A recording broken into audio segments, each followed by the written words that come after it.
Hey everyone. Okay, so let's talk a little bit about this Delta variant of the SARS-CoV-2 virus. If you all have been following me, you know that I've talked about this scenario in regards to what's happening with infection. So here, take a look at this. This is the spike protein on the outside of the SARS-CoV-2 virus. The virus uses that spike protein to gain entry into our cells using this ACE2 receptor, right? All right, pause that, screenshot it.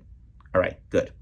So what happens after that? We don't talk a lot about what happens after that. Well, one of the things that happens after that is this. So take a look at this. What's happening here is that now that the virus has infected the cell and it's made copies of itself, it's made copies of its spike proteins going to the outside of the cell, it can pull together cells that are nearby to create what's called a multi-nucleated giant cell, or a syncytia, okay?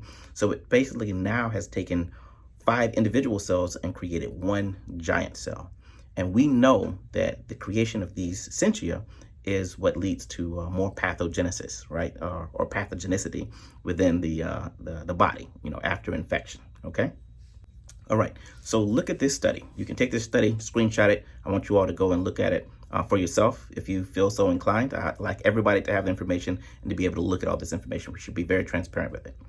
So this group of individuals wanted to look at a few things. They wanted to see what's happening with this SARS-CoV-2 Delta variant. Is it gaining entry into the cells faster? What's going on?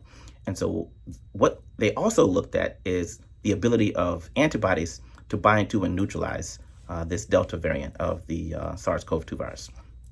So first, you can take this and look at this. This is what it looks like when we're reading papers, right? So what we spend time doing as scientists for years is going through and looking at data that looks like this. Looks like gibberish to you, right?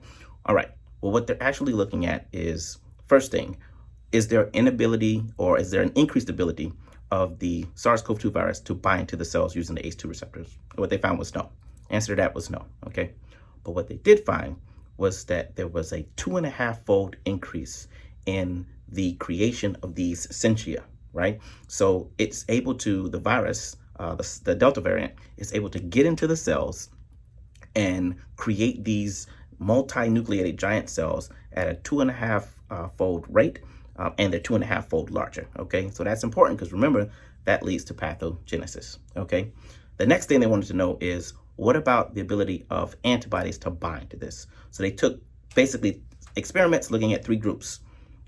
Antibodies pulled from individuals with history of infection, antibodies pulled from individuals with history of vaccination, and then the monoclonal antibodies, right? Those are created antibodies like bamlanivimab, right?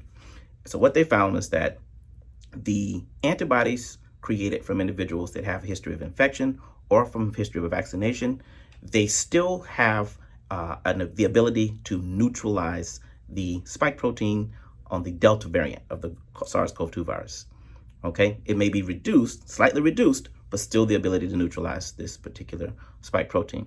But when they looked at the monoclonal antibody bamlanivimab, they virtually found it was unable to neutralize this spike protein. So that means monoclonal antibody with bamlanivimab, that treatment, is not going to be effective against individuals that have been infected with this new SARS-CoV-2 virus, the Delta variant. So that's the quick summary of this.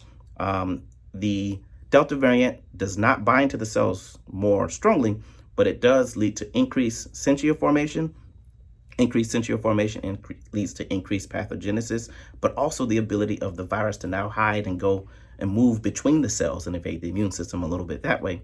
But the good thing is that those memory B cells, memory T cells, and neutralizing antibodies that you get from either natural infection or from vaccination are still able to be effective, and that's why the vaccine is still effective against the new Delta variant. Hope this makes sense. If not, stop it, pause, rewind, and replay.